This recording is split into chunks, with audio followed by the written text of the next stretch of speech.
everyone, and welcome to Read This Now, the weekly webcast where Brad Gustafson and I share two books that we love and we think you should read. When, Brad? Put them at the top of your list, people. You're going to want to read them right now. Right now. Right now. How are you doing, my friend? I'm doing really good. I walked into a meeting today, and the team shared that they always do a check-in with one another, and they kind of had a scale and some descriptors. So they're like, "So where are you at on our scale?" And I gave, I was a 0, which was really good. So I'm a 0, Yay! but that's good. From 0 to hero. Yeah, we never got to the hero part, but I'm really good. I think I'm going to do a show first today, at least for me. So be very afraid, Jen. Maybe it's a second. I cannot wait. Okay. This is not the look of fear. This is a look of anticipation. So go for it, my friend. Okay. I can't wait to hear this first. All right. So I feel like it was a couple years ago. I read The Hate You Give and then On the Come Up, and just thoroughly enjoyed and connected with the books. And recently, as in last night, I finished, read Concrete Rose, and I set it out to book talk this morning. Long story short, I don't need to give you the layout of my house, but I overlooked it on my way out the door. So my show first is, you're going to need to picture the cover of Concrete Rose right here, which makes me so sad because I'm going to pull it up on my phone and I'm going to show. Okay, you talk and I will do that. Vibrant, powerful red Concrete Rose by Angie Thomas. It's also the prequel. I don't know if that applies. It's the story of Before Star. So this goes back to her dad, Maverick, and his dad. That's where it takes place. So it's in the I think in the late 90s to 2000s. So some of the context and references from the book, whether it's Tupac or food or fashion, went to that time. But aside from all that, and the fact that I don't have the book here to hold up, I really do think you should read it now. So thank you. My goodness. It's a travesty that I'm not able to show it. So thanks for bailing me out. Isn't that amazing and powerful? It's gorgeous. Yeah, you and I talked about this a couple of years ago when we book talked the other books. For lack of a better word, the authentic world building that Angie does, and just the depth of the characters and who they are as people within their community and the world. It's really, it's really powerful. And Concrete Rose didn't disappoint. Actually, on Angie's second book, On the Come Up, you might have put me onto this or hinted at it, and then I read it. I loved both books, and now all three. I somehow liked On the Come Up even more than The Hate You Give, but that's an extreme compliment. I don't mean that in a bad way. And now Concrete Rose is just right up there, zero disappointment. It's all really what I'm thinking is, what can Angie write next? Please, there's got to be more. I know. To this story. So that was a little mini synopsis. Jen, you're always challenging me to actually talk about the book or the the plot. I suppose maybe I could hit on that, and I may. Have you had a chance to read Concrete Rose, Jen? Yes, I have, and I have a story, but I'm going to wait till you have finished. Okay. Yeah. What to even say? There's a lot I want to say. It starts out. I think what I'll say, the people in our lives and their stories are they just matter, and making assumptions aren't helpful. And although we all probably do it, but it's just really cool, the different people that Maverick encounters in his life and story as he's trying to figure out who he is and understand his family and his friends and what they stand for, who he wants to be. I love his transformation and the arc of the story. It's just very profound, and the people and the fingerprints on his life, and some Mr. Wyatt, who gives him a job, quite frankly, that Maverick does not want, but some of the other influences as Maverick's growing, like his young kid, and he is a kid, but his kid eventually helped him see, I think, a different future for himself. So there's not I don't know what else I could say. I also like how real the book is.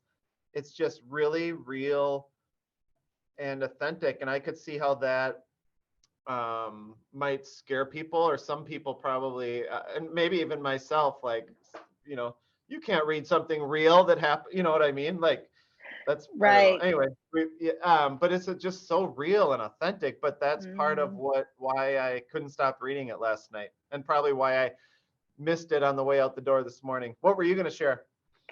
Well, I first of all, I'm a complete fan of Angie Thomas, and you and I share that in common.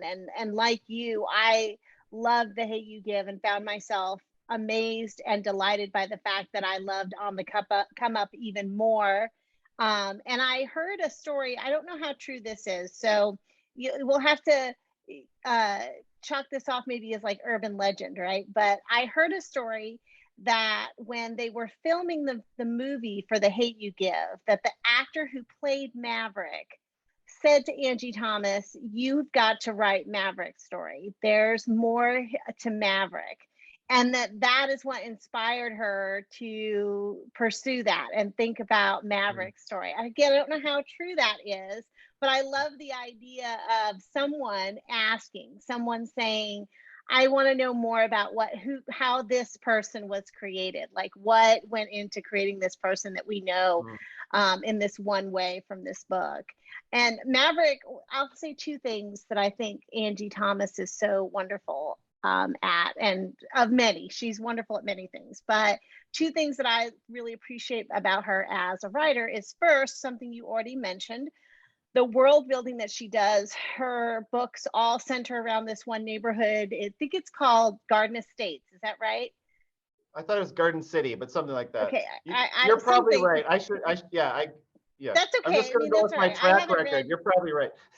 Well, I haven't read her books in a little while. Like, it's been about a year since I read Concrete Rose, but I love the world that she builds around this, public housing community, and this neighborhood around which most books are not centered, like that, creating a world in a neighborhood that so many kids, the type of neighborhood so many kids live in, so many communities, so many of our urban centers have these communities, and yet we don't see book series that are centered in those worlds.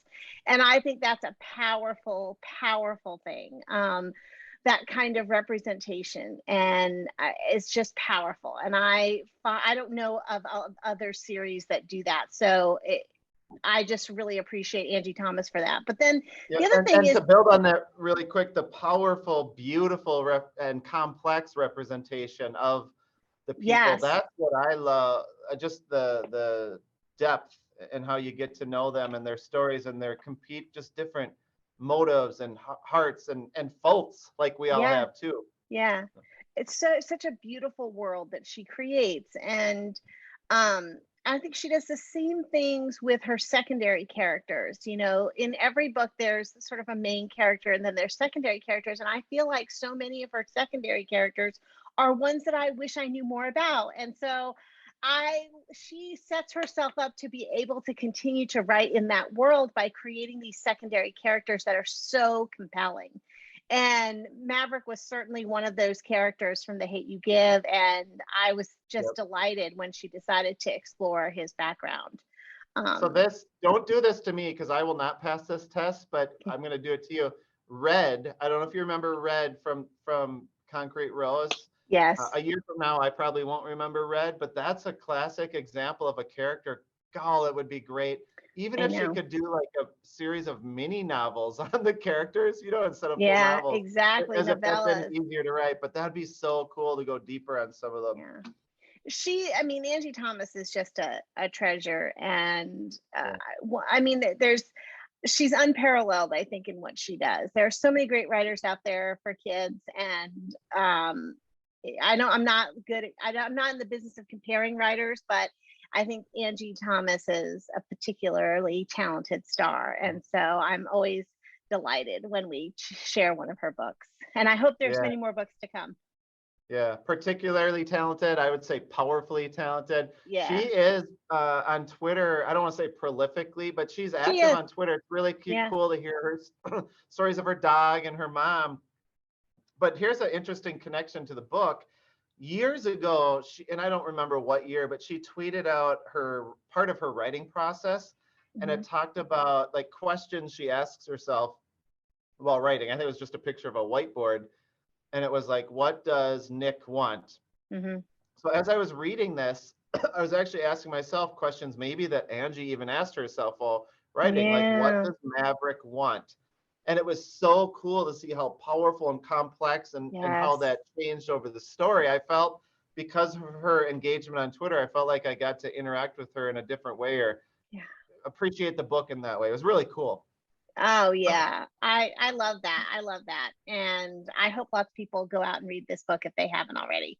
And Love it. it's like I always think about those people who might learn about Angie Thomas and her work for the first time through these book talks. What a gosh, I wish that I like I'm almost envious. Like can you the Angie Thomas books are one of those books I would put on a list that I wish I could read again for the first time.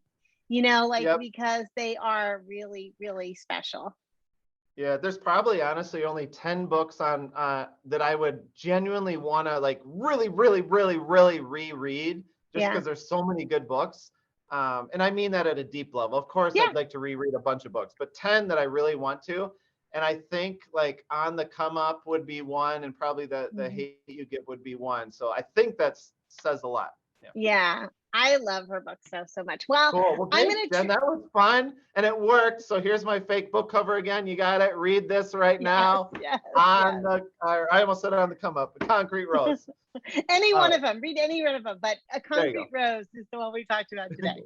All right. Well, it's funny because our book talks. I mean, the books we've chosen today, I think, are um, related in that they're both for a young adult audience, and they were both written. Um, I think with representation in mind to ensure that certain stories were amplified because those are not the stories we see often enough in literature for young people. Oh, look, my dog's real excited about it too. She's barking in the background. But the book I wanted to share today is also similar to books we've talked about by Angie Thomas in the sense that this is a book that I have. You ever read books, Brad, where like you finish reading the book and maybe it's a week later, but you're still thinking about the world, the characters, what they're going through, etc. I have felt that way ever since finishing All My Rage by Sabaa Tahir. And I just want to show this beautiful, beautiful cover. Some people may be familiar with Sabaa Tahir as a writer of fantasy books. She's written an incredibly popular and wonderful series that began with a book called Ember in the Ashes that came out several years ago. This is her first book of contemporary sort of young adult fiction. And it's about two kids. One's name is Salamuddin, and the other one, Salahuddin. Sorry, I want to make sure I say that right. Salahuddin. And the other's name is Noor. These are both kids growing up in Eastern California in the Mojave Desert, in a place called Juniper, California. And both of them are of Pakistani descent. Salahuddin's parents immigrated to Pakistan, from Pakistan before Salahuddin was born. And they opened up a hotel in Juniper, California to start their new life there.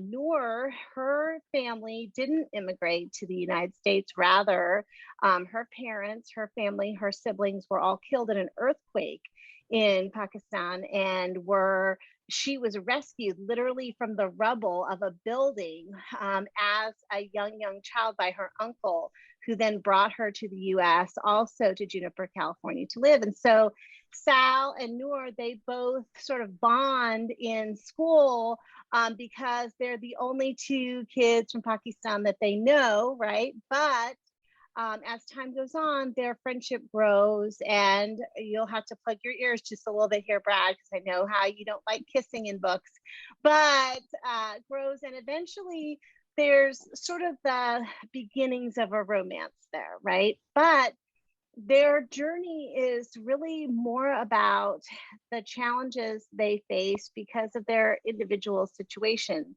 Sal's mom, I'm not spoiling anything because this happens at the beginning of the book. Sal's mom um, dies early in the book, and Sal is left to try to take care of and manage and bring back from crippling death the hotel that his family has invested their entire life in. Whereas Noor, who desperately wants to go to college and move away from Juniper, is thwarted by her uncle, who doesn't want her to go to college, who will do just about anything to keep her from going to college, because he wants and expects her to take over his family business as well. And these two kids, they really have no one to support them, either because of choices they've made or because of the fates that that life has handed them. None of the adults in their lives are able to support them, and so these two kids are kind of alone and trying to figure out how to navigate this the incredible burden that really is being placed on both their shoulders, and how they try to do that together, and how they succeed and how they fail.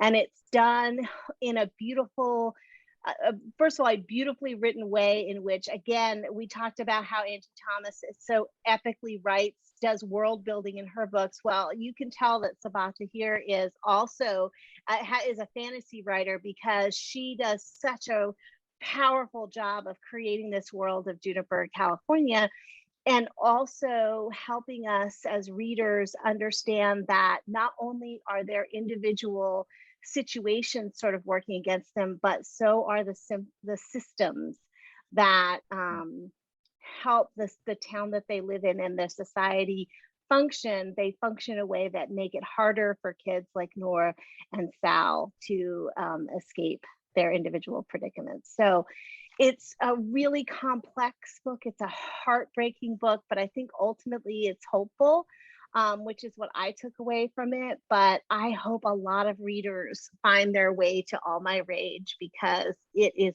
gorgeous, so well done. And I love it because there's a running thread of music throughout. There are so many songs that are mentioned, particularly from like the 90s and early 2000s, that just like make me, I wanted to, like, this is one of those books I had to run out and make a playlist of all the songs. I started jotting them down, and then I made a playlist because I wanted to hear all of that music together. So two great YA books this week, my friend. I think this is one that just came out. It's already received something like 7 or 8 starred reviews.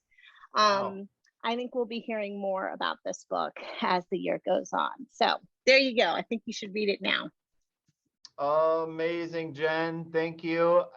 Random fun fact: the Minnesota Item Conference is coming up, which I've been to. We've met. I think that's where the first time we met. That's one of our first connections that I can remember years and years and years ago. So every time someone around here is talking about Item this week, I think about you, Jen. Yay! I love it. I can't think about Item without thinking about you and about my friend Doug Johnson, a legendary Minnesota library advocate who is now retired, but who, let me tell you, this is such a hard left from our conversation, but I've never ever been to a conference before that had this, or since. Okay, this Item was the only example of this. I knew before I went to Item that Doug Johnson was a big deal, but when I got to Item, I was confirmed by the fact that, you know how when you go to conferences, you can get ribbons for your badge? Yes. There was one that read, "I know Doug Johnson." Nice. That's great. Oh, that's awesome. Well, we should add a ribbon for the Item conference that has our website to the list of all the books that we've Look at you transitioning like a pro. I know. You know what? I need a ribbon for that transition. Really, is what should happen. But anyway, the ribbon at Item should be bit.ly/read_this_now, and then everyone at Item and everywhere else could go and just check out a list of really good books that you should read right now. Yay! Thank you, my friend, and to our 3.5 viewers, thank you. We'll see you next week. Happy reading, everyone. Take care.